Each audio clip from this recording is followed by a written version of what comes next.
it's very striking that pornography is a part of so many of these crime scenes that the police find. And then, finally, I think this is very important, we actually have the testimony of lots of men who have committed sexual abuse. What had happened is I had been looking at pornography and thinking about pornography, and I was walking across the college campus, and I seen this lady pull up and park her car. So I got in her car and hid out in the back of her car, and then when she came back out, I came up over the back seat and put a knife to her throat. I had these images in my mind of the girls that I had seen in the magazines, and I forced this woman to perform oral sex on me, which I had seen being done in the magazines. I had a real vivid image of the girls had smiles on their faces and stuff like that. And when, even though the woman that I was raping was crying, to me, I had these pictures implanted in my mind, and I didn't see the pain and the anger and the hate that I was putting her through. All I could see was these smiling faces. There's more current research that shows that even the pornography that doesn't involve violence, not the so-called aggressive pornography, but the objectifying pornography, the Playboy and Penthouse kind of pornography, that also changes men's attitudes in a very negative way towards women and their willingness to act out violence on women. It wasn't really hardcore pornography, but it was, I think it was like Penthouse. I remember I was trying to get my victims to enjoy it like I was. Give them the mindset, well, look how good this is. Doesn't this look good? I felt like it gave me a little bit more ability to do a little more explicit acts with my victims than if I wouldn't have had it.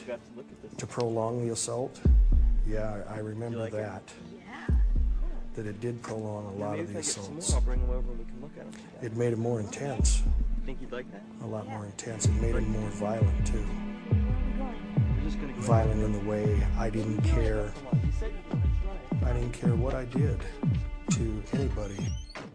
We know from research in 12 cities all across America that the sex crimes and violent crimes increase significantly in the area where these sex shops go in, adult bookstores, X-rated theaters, etc.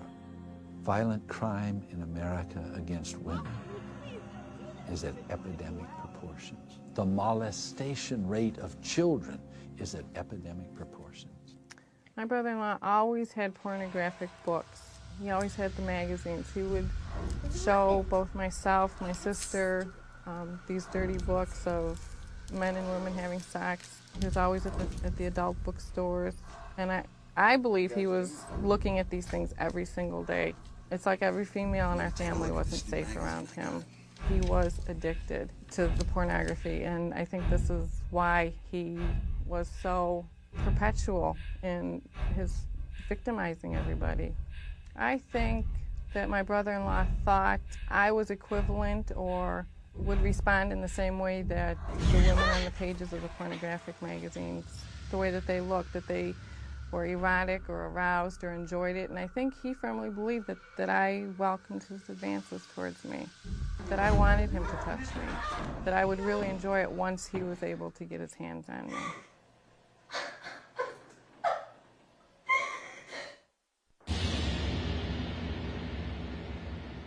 It's clear that the most disturbing issue of pornography has to be its long-term effect on society. And if you think that pornography is too prevalent now, well, just wait. Virtual reality, digital delivery systems, interactive TV, they are all on the horizon. Currently, we have millions of young men consuming hardcore pornography on a daily basis. As they get older, how is this going to affect their relationships with women? And the larger question, how will it affect the community? What will the future hold for women who are raised in a society where they are dehumanized by a multi-billion-dollar pornography industry. An industry that portrays them as sexually aroused by humiliation, exploitation, and molestation. As a child, I just hid out inside myself.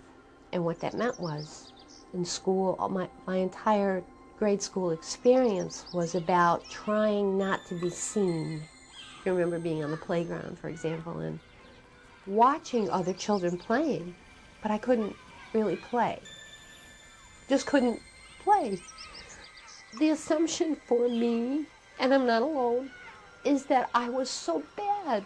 I was so tainted that I couldn't let anybody know.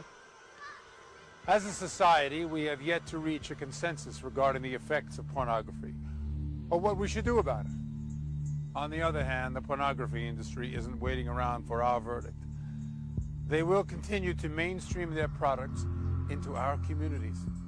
They will continue to wield more social and political power with their enormous profits. They will continue to disavow any responsibilities for harm caused by their actions. And they will continue to profit from the dehumanization of women and children. Already 1 out of every 4 women are sexually abused by the age of 20. What's that worth? What are the consequences if we continue to allow pornography to saturate our communities and influence our children?